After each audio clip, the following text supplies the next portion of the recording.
Este es uno de tantos sucesos que le han ocurrido a mi familia. Pasó en Honduras, en un lugar donde es pura montaña y no hay mucho alumbrado público.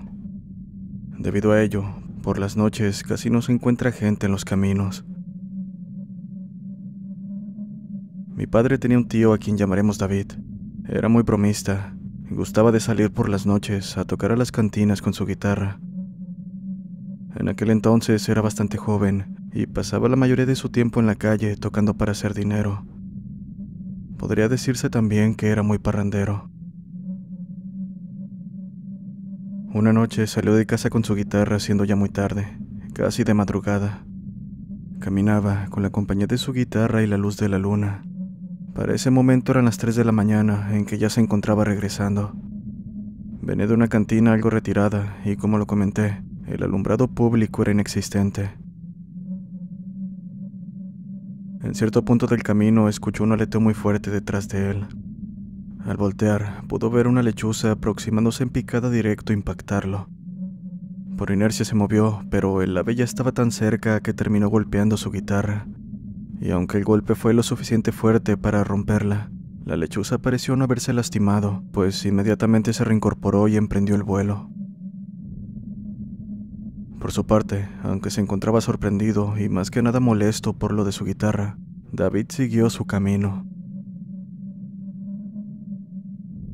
Unos cuantos metros adelante sintió tanta hambre que apenas si vio un sembradío de caña se acercó para tomar unas cuantas. Se sentó a comer y estaba en ello cuando miró caer una piedra frente a él. No le tomó importancia y siguió con lo suyo, pero ni un par de segundos pasaron cuando de nueva cuenta una piedra cayó, esta vez más cerca. Volteó para ver quién podría ser el gracioso que intentaba asustarlo, viendo con terror que a unos cuantos pasos se encontraba una mujer. Al menos fue lo que parecía, pues portaba un vestido blanco, bastante maltratado. Iba descalza, pero el detalle que lo aterró más fue que no podía ver la cabeza de la mujer. Tal vez por la oscuridad, pero daba la impresión de que carecía de una. Con el miedo a tope, dejó las cañas en el suelo y corrió sin mirar atrás. Sentía que el alma se le saldría en cualquier momento, cuando a lo lejos pudo ver una vaca echada a orillas del camino. Acto seguido se escondió detrás de ella, pensando que la mujer que venía detrás suyo no lo notaría. Pero pasaron 2 minutos, 3, y a pesar de que juraba tenerla casi pisándole los talones, la mujer no aparecía. Con cuidado se asomó hacia el camino, viendo que estaba tan solo como de costumbre. Así que, pensando que la había perdido, se puso de pie y siguió su camino. Mas su alivio poco duró, pues casi al instante que retomó sus pasos, la mujer ahora estaba frente a él. En ese momento cayó en cuenta de que carecía completamente de cabeza, como si ésta hubiese sido arrancada. No había sangre por ningún lado, pero la visión ya era lo suficiente aterradora para hacerlo palidecer. Corrió desesperadamente, pasando de largo al ente. Dice que aquella cosa lo siguió hasta casi la entrada de su casa. Ahí lo recibió su madre, preguntándole si tenía hambre para comenzar a servirle la comida. Por otro lado, David no podía articular palabra, por lo que solo intentó comer. Pero no pasó del intento, pues se congeló en el instante que escuchó cómo pequeñas piedras golpeaban los alrededores. Sin decir palabras se fue a acostar, pero en su habitación la situación no mejoró. Lo digo porque enfrente de su cama había unas escaleras que daban al tabanco de maíz ubicado arriba. Un par de minutos después de acostarse, David miró entre la oscuridad cómo bajaba un hombre con machete, con el rostro completamente desfigurado. Incluso podía ver cómo escurría sangre de sus heridas, causadas por un objeto filoso. Sin aguantar la situación, David pegó un grito como nunca lo había hecho, pidiéndole a su padre que fuera a ayudarle. Él inmediatamente entró, pero cuando lo hizo, aquel sujeto había vuelto a subir, y aunque su padre buscó por más de media hora, jamás dio con él. Al final simplemente le dijo que se fuera a dormir, que había sido un mal sueño. Pero la verdad es que no había sido eso, pues apenas su padre abandonó la habitación, el sujeto bajó del mismo lugar en el que no había absolutamente nada. Como pudo, David gritó.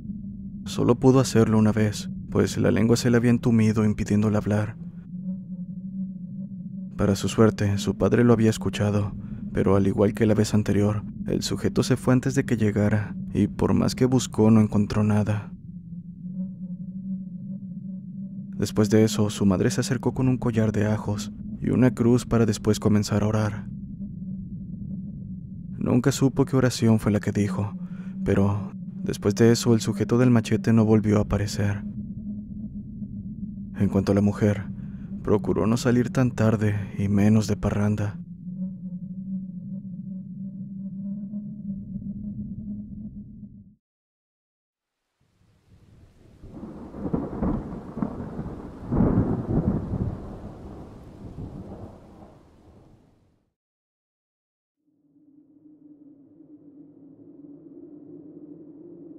Vivo en una especie de vecindad, donde está mi casa, al lado la casa de mi tío que es panadero, y en la parte de abajo vive mi abuela paterna.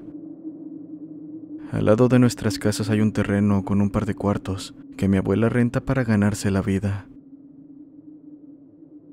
A lo largo de los años han llegado muchas personas a rentar esos cuartos, parejas de jóvenes, señoras con sus niños pequeños, incluso algunos conocidos.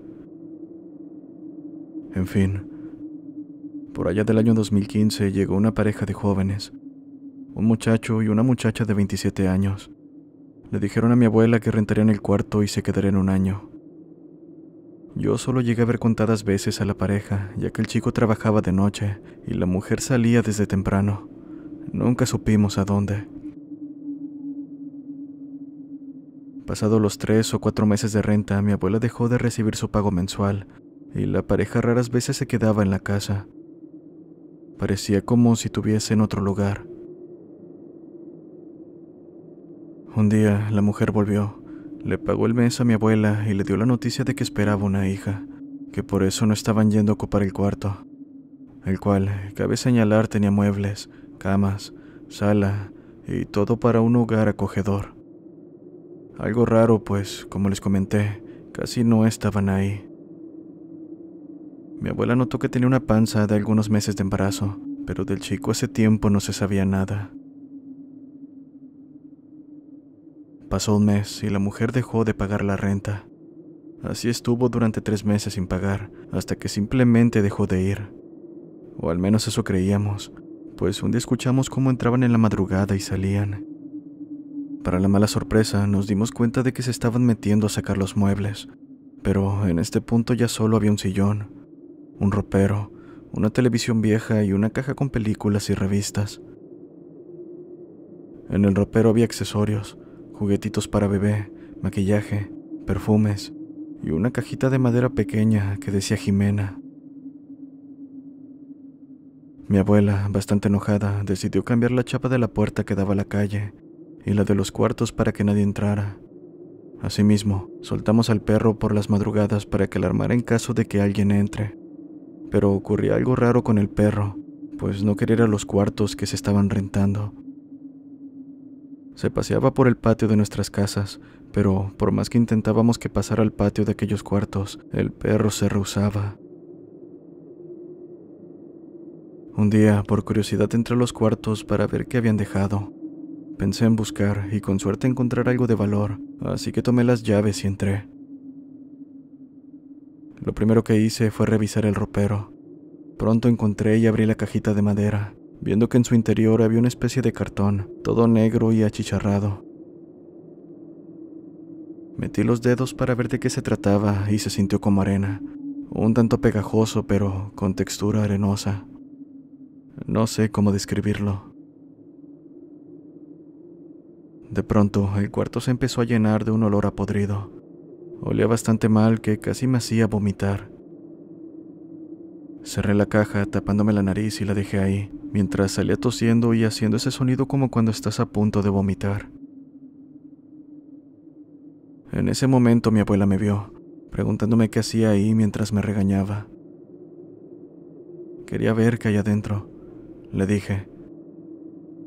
No hay nada para ti en ese cuarto. No andes buscando donde no te llaman, respondió enojada. Le comenté de la caja y el mal olor que desprendía a su interior, pero ella, aún molesta, ni caso me hizo. Solo me dijo que me fuera a mi casa. Por mi parte, bastante apenado, no me quedó más opción que hacer caso. Unos 4 días después de eso, aproximadamente a las 8:30 de la noche, agarré mi bicicleta y me dispuse a darle vueltas al patio afuera de los cuartos. En una de esas vueltas sentí una presencia, más bien, una mirada acompañada por un frío que me caló hasta los huesos. Por instinto dirigí la mirada a los cuartos, logrando divisar una especie de sombra que caminaba y tropezaba, como si no supiera andar bien, así como caminan los bebés. Pensé que era un animal, un gato o algo así. Después, dejé la bicicleta y me acerqué, pero al dar unos pasos, la sombra caminó de forma rápida en mi dirección, dejándome apreciarla mejor. Aquello era una especie de duende. No podía ver más porque solo se veía su silueta oscura, pero estoy seguro de que aquella cosa tenía forma humanoide. Emprendí a toda prisa mi huida, tomé la bicicleta y fui a casa de mi abuela para contarle lo que había visto. Sin embargo, ella solo se enfadó y me reprendió una vez más, diciendo que no tenía nada que andar husmeando ahí. Al día siguiente, mi abuela entró a ese cuarto con mi padre y yo detrás de ellos. Le contaba lo molesta que estaba con la gente que había metido y la muchacha que iba a tener un bebé, lo irresponsables que eran por no pagar la renta. En eso, mi padre, con curiosidad, abrió la cajita de madera y al ver lo que había ahí se la llevó a la nariz. Al igual que conmigo, la caja empezó a desprender ese olor a podrido. ¿Qué es esto?, dijo mi padre con asco. Mi abuela tomó la caja y le echó un vistazo. Son cenizas, dijo. No necesitamos pensarlo mucho. Aquellas cenizas serán las del aborto de la niña que iba a tener, la cual seguramente se iba a llamar Jimena. En ese momento les comenté lo que había visto, y días después mi abuela tiró todos los muebles a la basura, incluyendo las cenizas de Jimena. Echó agua bendita por todos los cuartos, y desde entonces ya no voy para allá. Además, mi abuela ya no le renta los cuartos a nadie, a menos que sean de confianza. Hace apenas un año los alquiló la novia de un primo mío. Ella vive en Acapulco y solo se quedó 5 meses, pero durante ese tiempo dijo que no se sentía cómoda porque en las noches escuchaba ruidos.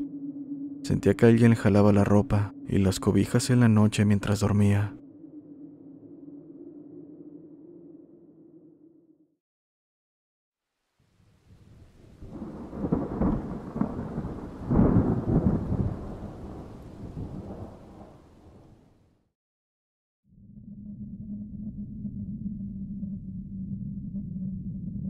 Esto ocurrió hace unos años aquí en mi pueblito, en la Sierra de Songolica, que pertenece al estado de Veracruz. Mi pueblo se llama San José Independencia, uno de los más grandes de la zona. En aquel entonces mi esposa recién se había aliviado días atrás. Y bueno, cabe destacar un punto importante en esta historia. No era muy aceptado en la familia de mi esposa, por lo que ya no estaba en mi casa, sino en la casa de mis suegros, en otra comunidad, como a 1 hora y media caminando. En fin, llegó el día antes mencionado y tuve que ir a casa de mis suegros como a eso de las 5 de la tarde, para asegurarme que trajeran a mi mujer a mi casa, ya que me tocaría llevar a mi hija recién nacida al día siguiente al centro de salud para realizarle el llamado tamiz. Llegué casi oscureciendo con mis suegros, preguntando si ya habían conseguido carro para trasladar a mi mujer, pero comenzaron algunas discusiones que se alargaron hasta las 10 o 11 de la noche. Fue entonces que me despedí de mi mujer y mi bebé para regresarme a mi casa y buscar a mi cuñado, esposo de una de mis hermanas, quien cuenta con una camioneta para que me hiciera el favor. Pero antes de salir de casa de mis suegros, comenzó una lluvia que no parecía tener fin. Con tal de no estar ahí, salí a una tiendita al lado de su casa y me compré un cigarro. Estaba tan enojado que no pensaba más que en mi mujer y mi hija, así como en la discusión. Después tomé el celular y envié unos cuantos mensajes, y cuando la lluvia paró, emprendí mi camino por la única salida y entrada de la localidad, una carretera empedrada que se perdía entre los cerros. Mientras caminaba, noté que mi celular solo tenía 10% de batería. Noté también que era la 1 de la mañana, pero como ya había caminado a altas horas de la noche, no tenía miedo. Después de un largo camino llegué a una comunidad, la crucé y llegué a otro tramo sólido donde puse un poco de música para distraerme. Al salir, comencé una subida sólida hasta llegar a una loma. Ahí me detuve a mirar el paisaje, dándome cuenta de que mi celular se había apagado por completo. Ya falta poco, dije para mantenerme positivo. Ahora estaba en medio de la oscuridad, sin nada que pudiera iluminar, pues el cielo estaba cubierto por nubes. Casi llegando a la primera casa de mi comunidad y ver la luz de su corredor sobre la calle me tranquilizó un poco, pues estaba a nada de estar en mi casa. Pero en ese momento algo pasó volando detrás de mí, haciendo un sonido extraño. Me tomó por sorpresa, pero pensando que era un ave continué mi camino. La situación en verdad se puso mal cuando escuché un grito acompañado por llanto y sollozos. Estos provenían de un banco de piedra junto a una casa. Al principio no puse mucha atención, en mi mente solo estaban aquellos problemas de familia. Pero al seguir caminando vi un perro acostado bajo el corredor, dándome cuenta de que uno de los chillidos era suyo. En ese momento sentí algo extraño, el ambiente bastante pesado y un frío que me hizo temblar. Para rematar, el llanto estaba lejos de parar. Seguí hasta llegar a un andador de concreto, ahora más alerta, y entonces escuché un grito más fuerte. Fue suficiente para que me detuviera y dudara en seguir caminando. En este punto pensé que se trataba de la Llorona, pero sacudí mi cabeza pensando en lo tonto que sonaba eso. Continué la subida hasta llegar a una pequeña curva. Allí estaba una casa con luz en el corredor donde me detuve a descansar. Pero los gritos comenzaron una vez más, y la verdad es que el miedo ya me estaba ganando. Sentí como mi corazón latía fuerte a la par de una adrenalina que nunca había experimentado. Sabía que era ocasionado por los gritos y el llanto, un sonido que no puedo poner en palabras. Aterrador, es lo único que se me ocurre.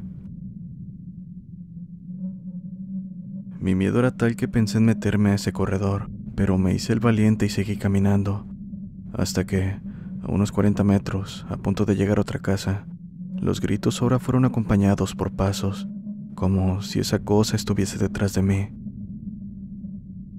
Aceleré el paso y pensé en saludar y despertar a los vecinos de esa casa, mientras el miedo no hacía más que incrementar y no sabía qué hacer.